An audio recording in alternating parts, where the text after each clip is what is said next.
नहमदुहु व नुसल्ली अला रसूलिहिल करीम अम्मा बाद। जब अफ्तारी का वक़्त आता है, ये इंतहाई कीमती वक़्त है। इसमें हमें दुआओं में लगना चाहिए। इस वक़्त की मांगी हुई हर दुआ अल्लाह कबूल फरमाते हैं। अब इफ्तारी करते वक़्त हमने कौन सी दुआ पढ़नी है? अहादीस मुबारका में आप अलैहिस्सलाम ने कौन सी दुआ अफ्तारी के लिए मुकर्रर फरमाई है?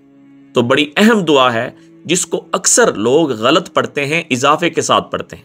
हदीस मुबारका में अफ्तारी की ये दुआ आई है, अल्लाहुम्मा लका सुमतु व अला रिज़्क़िका अफ्तरतु व बिका आमनतु। ये बीच में इजाफा है जो हदीस मुबारका में है, अल्लाहुम्मा लका सुमतु व अला रिज़्क़िका अफ्तरतु, कि ए अल्लाह मैंने तेरे लिए रोज़ा रखा और तेरे दिए हुए इस रिज़्क़ से आज मैंने इफ्तार किया। तो ये इफ्तारी के शुरू करने की दुआ है। जब आप इफ्तारी का खाना खा लें उसके बाद भी एक दुआ आप अलैहिस्सलाम ने तालीम फरमाई। वो क्या है?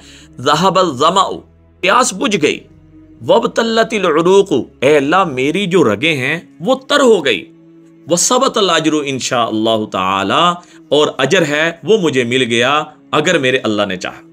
तो ये दुआ अफ्तारी जब हम मुकम्मल कर लें, खा के उठें, नमाज की तैयारी के लिए जाएं, उस वक़्त ये दुआ भी हम पढ़ लें। सदका जारिया समझ के इन दुआओं को आम करें।